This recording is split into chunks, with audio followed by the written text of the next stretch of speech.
D4 drawing তো ক্রমশ বড় হচ্ছেই, আর সবচেয়ে বড় হচ্ছে প্রতি বছরই ও যে কর্মকাণ্ডটা করে সেটা সত্যিকারেরই ওকে বাহবা দেওয়া উচিত আর কি।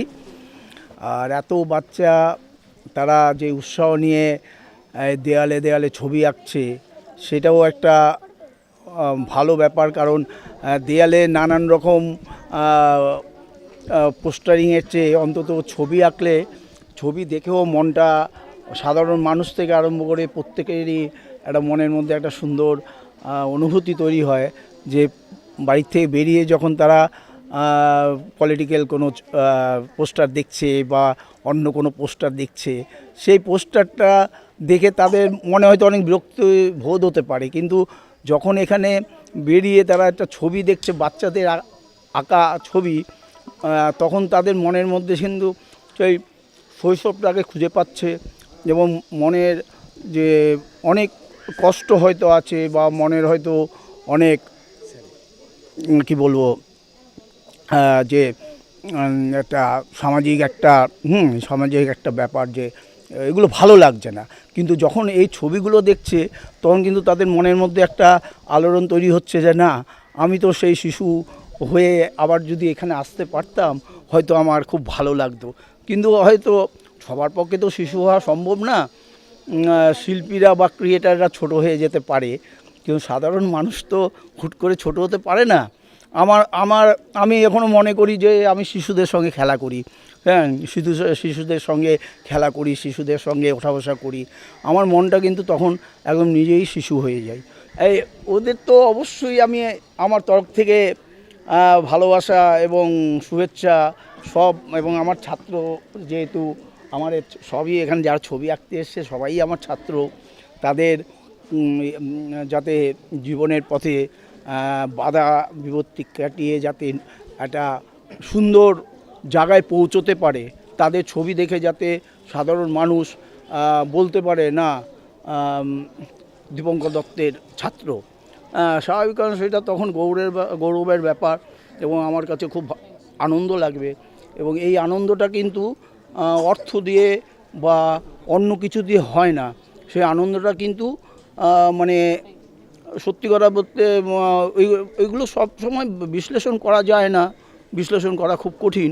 এই ভালোবাসাটা বা একটা জিনিসকে যদি কেউ বলে যে কৌশিক ভালো কাজ করছে বা সৌরভ ভালো কাজ করছে, তাহলে কিন্তু এইটা কিন্তু তখন মনে একটা ভেতরে না একটা খুব একটা আনন্দ এবং একটা কি বলবো একটা জ্বলন্ত যেন একটা কিছু একটা জ্বলছে যে না, এই যে তাদের শিক্ষাটা সঠিক জায়গায় গেছে এবং ওই শিক্ষার ফলে তারা আজকে এই জায়গায় পৌঁছেছে।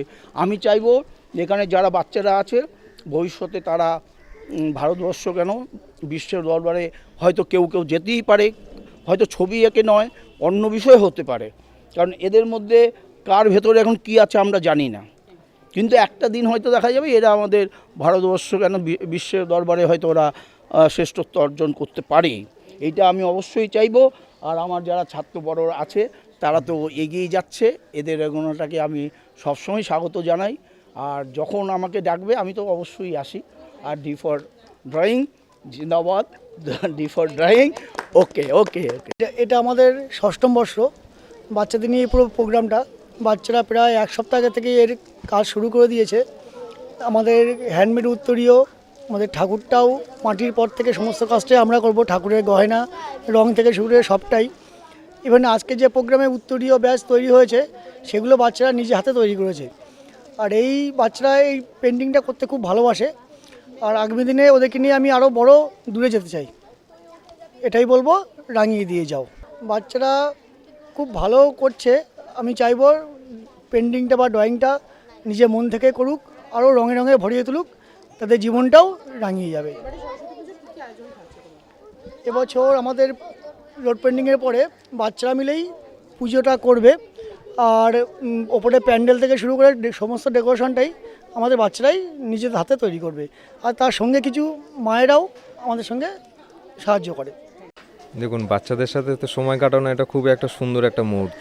বাচ্চারা বিভিন্ন ধরনের ছবি আঁকে, সেগুলো আমরাও অনেক কিছু শিখতে পারি, কারণ আমি মনে করি প্রতিটা বাচ্চাই এক একটা আর্টিস্ট। প্রতিটা বাচ্চা এক একটা আর্টিস্ট, তো খুবই ভালো লাগছে। এটা প্রতি বছরই হয়, গত 6 বছর ধরে চলছে। আমি 2 বছর আসছি এখানে। কৌশিকদা আমাদের কলেজেরই সব সিনিয়র, সব আমরা কলেজেরই সব স্যারেরা আছেন, সব করছি। কিছু কিছু বাচ্চা ছবি আঁকছেন। এবার দেখছি নতুনভাবে মায়েরাও কিছু কাজ করছেন কুলোর ওপরে, সেটাও একটা ভালো উদ্যোগ। কতটা কি ভালো হচ্ছে তার থেকে বড় কথা, আমরা সবাই একসাথে মিলে করছি, বাচ্চারা, গার্জিয়ানরা, বিভিন্ন আর্টিস্টরা আছি। ডিফল্ট ড্রয়িং থেকে আমার আন্তরিক শুভেচ্ছা, যাতে এটা ভারতবর্ষ নয় তথা একদিন হয়তো বিশ্ব দরবারে একটা জায়গা করতেই পারে, তো করবেই, এটা আমি বিশ্বাস রাখি। কৌশিকদা এটা আরও বড় করবে, হয়তো 6 বছর, আরও 2 বছরের মাথায় গিয়ে এটা অনেক বড় আকারে, এটা হয়তো এখানে ভিড়ে প্রচুর ছেলেমেয়ে আসবে, হয়তো দাঁড়ানোর জায়গা থাকবে না। এটা আমি আন্তরিকভাবে চাই। 1 বছর ধরেই কৌশিকদা এই অনুষ্ঠানে আমি উপস্থিত আছি এবং কৌশিকদা খুব মানে সুন্দরভাবে আমাদেরকে মানে ডাকে এবং তার ডাকটাকে আমরা মানে প্রত্যাখ্যান করতে পারি না।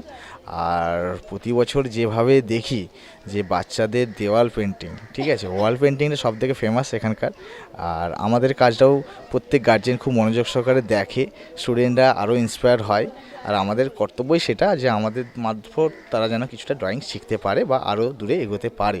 আমরাও চাই ছোটো ছোটো ক্ষুদে শিল্পীরা তারা আরও দূরে এগোক, তারাও আজকে বিশ্ব দরবারে তাদের নামগুলো তুলে ধরুক। আমরাও আস্তে আস্তে আমাদের স্যারের অনুপ্রেরণায় আমরাও আস্তে আস্তে এগোচ্ছি। আর তার থেকে বড় কথা, D4 ড্রয়িংয়ের সরস্বতী পুজো উপলক্ষে যে প্রোগ্রামটা, সেই প্রোগ্রাম আজকে একটা অন্য মাত্রা নিয়ে চলে এসেছে। ছোট থেকে বড় সবাই মিলে হাতে তুলি আর রং নিয়ে কাজ করছে, এটা সবার কাছে একটা আলাদা ধরনের পাওয়া। আর এটা স্মৃতিতে সবসময় থেকে যাবে এবং বাগুইহাটির কাছে এটা একটা বড় ঐতিহ্য হয়ে রাখবে। নমস্কার। প্রত্যেক বছরই কৌশিকদারটাকে আসতে পেরে খুবই ভালো লাগে। শত ব্যস্ততার মধ্যেও সরস্বতী পুজোর আগে প্রচণ্ড ব্যস্ত থাকি বিভিন্ন মূর্তি বা প্যান্ডেল নিয়ে, তো তার মধ্যেও চেষ্টা করি কৌশিকদার এই এত মহৎ কাজটা, এই বাচ্চাদের নিয়ে এরকমভাবে ভাবনা একটা ড্রয়িং স্কুলের তরফ থেকে, রোড পেন্টিং, বাচ্চারা এত হইহুল্লোড় করে, বাচ্চারা সুন্দর সুন্দর ছবি আঁকে। স্পেশালি আমরা কয়েকজন, আমরা যারা আর্ট কলেজে একসাথে পড়তাম বা আমাদের সিনিয়র, সবার সাথে দেখা হয়, এক জায়গায় হই, আমরা একটা গেট টুগেদার হয়, বেশ মজা করে আমরা আবার নিজেরাও ছবি আঁকি। এটার জন্য D4 ড্রয়িং স্কুলকে আমি খুব প্রশংসা করব আর ধন্যবাদ জানাবো কৌশিকদার এই উদ্যোগের জন্য। একদম আমাদের ছোটোবেলাটা ফিরে আসে আমাদের কাছে। আমরা ছোটোবেলায় যেরকমভাবে ছবি এঁকেছি, এখানে আরেকটু আধুনিকতার ছোঁয়া রয়েছে, আমাদের টাইমে এত কিছু ছিল না, তো দারুণ লাগে পুরো ব্যাপারটা। এটা আমাদের 2য় বছর হচ্ছে, মানে আমার মেয়ের সাথে। তো আমরা আগের বছর স্যারের সাথে একটু হেল্প করেছিলাম। এবছর এরকম কুলোর মধ্যে একটা আর্ট আমরা বাড়িতে সত্যি কথা করার সময় পাই না কাজের মধ্যে, তো এখন ওই চেষ্টা করছি যতটুকু যা পারি তার মধ্যেই করতে। আর খুব ভালো লাগছে করে। কেমন লাগে এখানে বাচ্চাদের আঁকা শিখিয়ে? খুব ভালো লাগে। কতটা স্যাটিসফাইড আপনারা? আমরা মানে ওদের বয়সের তুলনায় ওরা মানে স্যার খুব ভালোভাবেই শেখায়, ওরা যেরকমভাবে শেখায় স্যার, তো ওরা খুব ভালোভাবেই করে সেটাকে। ভীষণ। হ্যাঁ, মানে খুবই ভালো লাগছে। আমি তো 3 বছর আসছি এখানে, তো কৌশিক মানে এই যে আয়োজনটা করে না, শুধু বাচ্চাদের জন্য না, মানে আমরা পর্যন্ত হাতে রং তুলে নিই যে একটু আঁকার জন্য, মানে আনন্দ। আমাদেরও মনে হয় যে আমরা মনে হয় ছোটো হয়ে গেছি। কৌশিক খুব বাচ্চাদেরকে খুব ভালোভাবে শেখায়, এমন মানে কৌশিকই ওদের সঙ্গে বাচ্চা হয়ে যায়, ওই জন্য বাচ্চারা খুব আনন্দ করে কৌশিকের কাছে শেখে। আর আমরা চাইবো যে কৌশিক যেন এরকম পরের বছর, মানে পরে কি ও যেন এরকমই প্রত্যেক বছরই করতে থাকে। কার বাচ্চারা না সময় পায় না, খেলার সময় ওদের কাছে নেই, পড়া এবং অন্যান্য অ্যাক্টিভিটির মধ্যে ওরা এতটাই ব্যস্ত থাকে যে সময় পায় না, কিন্তু আঁকাটা ওদের জন্য খুব দরকার। নানা রকম রং চেনা এবং রঙের মধ্যে দেখুন ওদের মুখে টুকেও দেখতে পাবেন আপনারা, এক্ষুনি রং ঠং করেছে, নিজেরা মুখটাকেও রং করেছে, মানে ওরা এত আনন্দ পাচ্ছে রং করতে, এবং আমরাও খুব আনন্দ পাচ্ছি যে আমাদেরও দেখুন, বুঝতে পারছেন নিশ্চয়ই। আমার ছেলে আজকে এই বছরটা প্রথম এখানে অ্যাড হয়েছে, তো আমার তো ভীষণই ভালো লাগছে। বিশেষ করে এখনকার মানে দিনে এসে এমন একটা সময় যেখানে বাচ্চাদের একদম পুরোপুরি ঘরবন্দি করে রাখা হয়, সেখান থেকে বাচ্চাদের মনের মধ্যে যে একটা আনন্দ বা আমরা যে ছোটোবেলায় যেভাবে খেলেছি পরিবেশে, সেই পরিবেশটা ওরা পায় না। আর এখানেই একমাত্র সেই পরিবেশটা পেয়েছি, যেই পরিবেশটা বলতে গেলে এখানে সবার মধ্যে মিলেমিশে ওরা হাতে রং তুলি নিয়ে ওদের যে ভিতরের যে একটা ইচ্ছা সেটাকে পুরো প্রকাশ করে দিচ্ছে, এবং ওদের মধ্যে এই যে চিন্তাভাবনা ওরা কিন্তু খুবই আনন্দ পাচ্ছে, ওদের আনন্দেই আমাদের আনন্দ। সুতরাং ওরা যদি ভালো থাকে, ওরা যদি আনন্দ পায়, এই আনন্দটাকে আমরা দিতে পারছি এবং কৌশিক স্যার এই আনন্দটাকে দিতে পারছে। আর এইভাবেই যেন উনি এগিয়ে যান এবং এইভাবে যেন বাচ্চারা আস্তে আস্তে আস্তে দিনে দিনে তাদের ঘরে থাকা বন্দি জীবনটাকে এইভাবে করে মানে ফুলের মতো করে ফুটিয়ে তুলুক, এটাই বলবো। সবার জন্য ধন্যবাদ, কৌশিক স্যারের জন্য অনেক অনেক ধন্যবাদ। আর ডিফর ড্রয়িংয়ের পক্ষ থেকে আমি অনেক ধন্যবাদ এবং বাচ্চাদেরকে অনেক ভালোবাসা, আমার আন্তরিক শুভেচ্ছা। নমস্কার।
আজকে আমার এখানে প্রথমবার আমি এখানে এসেছি। কৌশিক স্যারের যেটা উনি আয়োজনটা করেছেন ভীষণই ভালো। এটা মানে এইরকম মানে এই অভিনব ব্যাপারটা আমি আর কোথাও দেখিনি। এখানে এসে আমার এই একেও এবং আমি রঙকেও খুব ভালোবাসি, এই জন্য হঠাৎ করে এই পাশ দিয়েই যাচ্ছিলাম মেয়েকে স্কুল থেকে নিয়ে, তখন মনে হলো যেন স্যারের এই আইডিয়াটা দেখে মনে ভীষণ ভালো হবে, আমিও বসে পড়লাম রং তুলি নিয়ে স্যারের এখানে। ভীষণই ভালো, ভীষণই ভালো। হ্যাঁ হ্যাঁ হ্যাঁ, কমপ্লিট হয়নি এখনও, হচ্ছে আর কি, চেষ্টা করছি। ছোটোবেলাটা ফিরে পাচ্ছি, সেই মনে হচ্ছে যেন। আর আমি একটুখানি রং ভীষণই ভালোবাসি, তা করতে করতে মনে হচ্ছে সেই ছোটোবেলায় যেরকম রং তুলি নিয়ে খেলতাম সেরকম যেন মনে হচ্ছে আজকে। খুবই আনন্দিত, ফার্স্ট টাইম রং করছি, খুবই আনন্দিত, ফার্স্ট টাইম রং করছি আমি, খুব ভালো লাগছে। আর ছেলের এই 4 বছর হচ্ছে এখানে, আর খুব ভালো লাগছে, সেই ছোটোবেলার একটা ফিরে পেলাম, খুব ভালো লাগছে। প্রচুর তো শিখেছে, মানে আমার ছেলের অটিজম ছিল, তা আমি স্যারকে বলেছিলাম স্যার আমার ছেলের অটিজম আছে, প্রচণ্ড চঞ্চল, এক জায়গায় 5 মিনিটও বসে না, স্যার শুধু বলেছিল তুমি দিয়ে যাও, তারপর বাকিটা আমি দেখে নেবো। আজকে সেই নিয়ে 4 বছর হয়ে গেল আমার ছেলে এখানে রয়েছে, আর বসে পাক্কা 2 ঘন্টা স্যার এখানে বসে, খুবই ভালোভাবে থাকে, কোনো কমপ্লেন নেই যে স্যার তোমার ছেলে দুষ্টুমি করতে, প্রচুর ভালোবাসে ড্রয়িং করতে। আর আমারও খুব ভালো, অনেকটা আজকে ছেলে রাস্তায় রোড পেন্টিং করছে, সে যেরকমই আঁকুক, আমি মা হিসাবে খুবই গর্বিত যে আমার ছেলে যে মানে যেখানে 5 মিনিট বসতো না, সেই ছেলে আমার 12টা থেকে এখন 4টে পর্যন্ত একই জায়গায় রয়েছে। আর আমি 2 মিনিটও চোখে আড়াল করতাম না যে আমার ছেলে কোথায়, সেই ছেলেকে আমি কোথায় ঘুরতে যাই না, আমি বসে রয়েছি এখানে, কিন্তু ও কোথায় আমি জানি না, নিশ্চিন্তভাবে বসে রয়েছি।